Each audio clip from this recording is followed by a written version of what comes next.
طلحہ بن عبید اللہ سے وہ کہتے تھے، نجد والوں میں ایک شخص حضرت صلی اللہ علیہ وسلم کے پاس آیا، سر پریشان یعنی بال بکھرے ہوئے تھے۔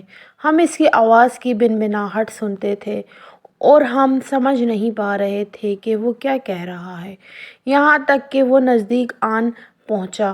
جب معلوم ہوا کہ وہ اسلام کے بارے میں پوچھ رہا ہے، حضرت صلی اللہ علیہ وسلم نے فرمایا کہ اسلام دن رات میں 5 نمازیں پڑھنا ہے۔ اس نے کہا، بس اس کے سوا تو اور کوئی نماز مجھ پر نہیں۔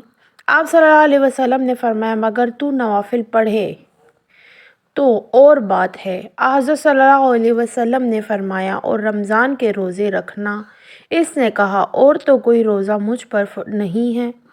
آپ صلی اللہ علیہ وسلم نے فرمایا، نہیں، مگر تو نفل روزے رکھے تو اور بات ہے۔ طلحہ نے کہا، اور حضرت صلی اللہ علیہ وسلم نے اس سے زکوٰۃ کا بیان کیا۔ وہ کہنے لگا کہ بس اور کوئی صدقہ مجھ پر نہیں ہے؟ آپ صلی اللہ علیہ وسلم نے فرمایا، نہیں، مگر یہ کہ تو نفل صدقہ دے تو اور بات ہے۔ راوی نے کہا، وہ شخص پیٹھ موڑ کر چلا، یوں کہتا جاتا تھا، قسم خدا کی، نہ اس سے بڑھوں گا نہ گھٹوں گا۔ آپ صلی اللہ علیہ وسلم نے فرمایا، اگر یہ سچا ہے تو اپنی مراد کو پہنچ گیا۔ ابو ہریرہ رضی اللہ تعالیٰ عنہ سے کہ حضرت صلی اللہ علیہ وسلم نے فرمایا، جو کوئی ایمان رکھ کر اور ثواب کی نیت سے کسی مسلمان کے جنازے کے ساتھ جائے اور مسلمان اور کو دفن سے فارغ ہونے تک اس کے ساتھ رہے تو وہ 2 قیات ثواب لے کر لوٹے گا۔ ہر قیات اتنا بڑا ہوگا جیسے احد کا پہاڑ، اور جو شخص جنازے پر نماز پڑھ کر دفن سے پہلے لوٹ جائے تو وہ 1 قیات ثواب لے کر لوٹے گا۔ روح کے ساتھ اس حدیث کو عثمان موزن نے بھی روایت کیا ہے۔ کہا، ہم سے اوف نے بیان کیا، انہوں نے محمد بن سیران سے سنا، انہوں نے ابو ہریرہ رضی اللہ تعالیٰ عنہ سے، انہوں نے حضرت صلی اللہ علیہ وسلم سے، اگلی روایت کی طرح۔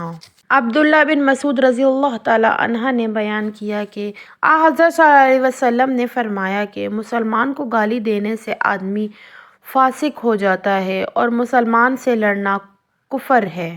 عبادہ بن صامت نے خبر دی کہ حضرت صلی اللہ علیہ وسلم نے اپنے حجرے سے نکلے لوگوں کو شب قدر بتانا چاہتے تھے، وہ کون سی رات ہے۔ اتنے میں 2 مسلمان آپس میں لڑ پڑے۔ آپ صلی اللہ علیہ وسلم نے فرمایا، میں تو اس لیے باہر نکلا تھا کہ تم کو شب قدر بتلاؤں، اور فلاں فلاں آدمی لڑ پڑے تو وہ میرے دل سے اٹھا لی گئی، اور شاید اسی میں کچھ تمہاری بہتری ہو، تو اب ایسا کرو کہ شب قدر کو رمضان کی 27ویں، 29ویں، 25ویں رات میں ڈھونڈا کرو۔ حضرت ابو ہریرہ رضی اللہ تعالیٰ عنہ سے نقل کیا کہ ایک دن حضرت صلی اللہ علیہ وسلم لوگوں میں تشریف فرما تھے۔ آپ کے پاس ایک شخص آیا اور پوچھنے لگا کہ ایمان کسے کہتے ہیں؟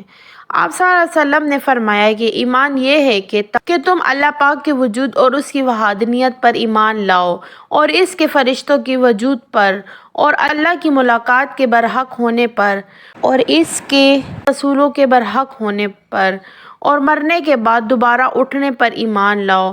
پھر اس نے پوچھا کہ اسلام کیا ہے؟ آپ صلی اللہ علیہ وسلم نے پھر جواب دیا کہ اسلام یہ ہے کہ تم خالص اللہ کی عبادت کرو اور اس کے ساتھ کسی کو شریک نہ بناؤ، اور نماز قائم کرو، اور زکوٰۃ فرض ادا کرو، اور رمضان کے روزے رکھو۔ پھر اس نے احسان کے متعلق پوچھا۔ آپ صلی اللہ علیہ وسلم نے فرمایا، احسان یہ کہ تم اللہ کی عبادت اس طرح کرو گویا تم اسے دیکھ رہے ہو۔ اگر یہ درجہ نہ حاصل ہو تو پھر یہ تو سمجھو کہ وہ تم کو دیکھ رہا ہے۔ پھر اس نے پوچھا کہ قیامت کب آئے گی؟ آپ صلی اللہ علیہ وسلم نے فرمایا کہ اس کے بارے میں جواب دینے والا پوچھنے والے سے کچھ زیادہ نہیں جانتا، البتہ میں تمہیں اس کی نشانیاں بتا سکتا ہوں۔ وہ یہ ہے کہ جب لونڈی اپنے آقا کو جانے گی، اور جب سیاہ اونٹوں کے چرانے والے دیہاتی لوگ ترقی کرتے کرتے مکانات کی تعمیر میں ایک دوسرے سے بازی لے جانے کی کوشش کریں گے۔ یاد رکھو، قیامت کا علم ان 5 چیزوں میں ہے جن کو اللہ کے سوا کوئی نہیں جانتا۔ پھر اللہ نے آیت پڑھی کہ اللہ ہی کو قیامت کا علم ہے کہ وہ کب ہوگی، آخر آیت تک۔ پھر وہ پوچھنے والا پیٹھ پھیر کر جانے لگا۔ آپ صلی اللہ علیہ وسلم نے فرمایا کہ اسے واپس بلا کر لاؤ۔ لوگ دوڑ پڑے مگر وہ کہیں نظر نہیں آیا۔ آپ صلی اللہ علیہ وسلم نے فرمایا کہ وہ جبرائیل تھے جو لوگوں کو ان کا دین سکھانے آئے تھے۔ امام ابو عبداللہ بخاری فرماتے کہ حضرت صلی اللہ علیہ وسلم نے ان تمام باتوں کو ایمان ہی قرار دیا ہے۔